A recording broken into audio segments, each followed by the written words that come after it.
தமிழக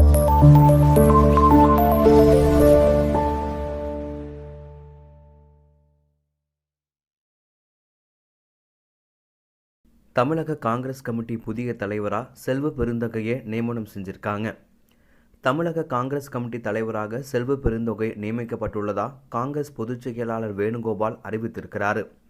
தமிழ்நாடு காங்கிரஸ் கமிட்டி தலைவராக KS அழகிரி இருந்து வந்தார். கடந்த 2019ஆம் ஆண்டில் திருநாவுக்கரசர் காங்கிரஸ் கமிட்டி தலைவர் பதவியிலிருந்து நீக்கப்பட்டு அவருக்கு பதிலாக KS அழகிரி நியமிக்கப்பட்டார்.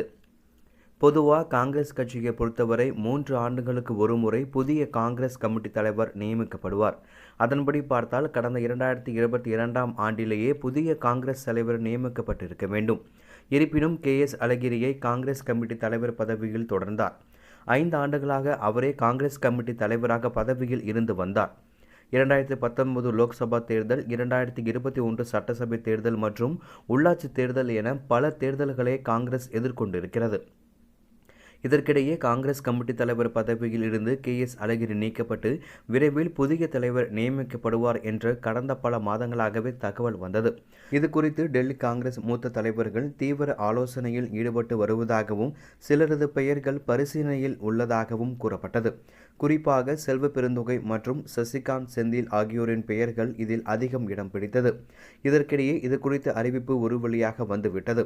தமிழ்நாடு காங்கிரஸ் கமிட்டி தலைவர் மாற்றப்பட்டு விட்டார். கடந்த 2019 லோக்சபா தேர்தலுக்கு சில மாதங்களுக்கு முன்பு எப்படி அறிவிப்பு வந்ததோ அதே போலதான் இப்போதும் லோக்சபா தேர்தலுக்கு சில மாதங்களுக்கு முன்னால் இந்த அறிவிப்பு வந்துள்ளது. தமிழக காங்கிரஸ் கமிட்டியின் புதிய தலைவராக செல்வ பெருந்தகை நியமிக்கப்பட்டிருக்கிறார்.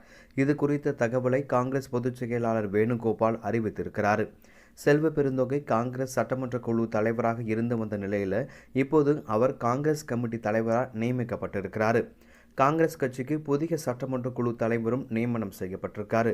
இது தொடர்பாக காங்கிரஸ் பொதுச் செயலாளர் KC வேணுகோபால் வெளியிட்டுள்ள அறிவிப்பில் தமிழ்நாடு காங்கிரஸ் கமிட்டியின் புதிய தலைவராக செல்வ பெருந்தகை நியமிக்கப்பட்டிருக்கிறார். இது நாள் வரை தமிழ்நாடு காங்கிரஸ் கமிட்டி தலைவராக செயலாற்றிய KS அழகிரிக்கு காங்கிரஸ் கட்சி நன்றி தெரிவித்துக் கொள்கிறது. தமிழக காங்கிரஸ் சட்டமன்ற குழு தலைவராக ராஜேஷ்குமார் இனி செயல்படுவார் அப்படின்னு அந்த அறிக்கையில் குறிப்பிடப்பட்டிருக்கு. லோக்சபா தேர்தலுக்கு இன்னும் சில மாதங்களே மட்டும் இருக்கும் நிலையில் காங்கிரஸ் கமிட்டி தலைவர் மாற்றப்பட்டுள்ளது முக்கியமாக பார்க்கப்படுது.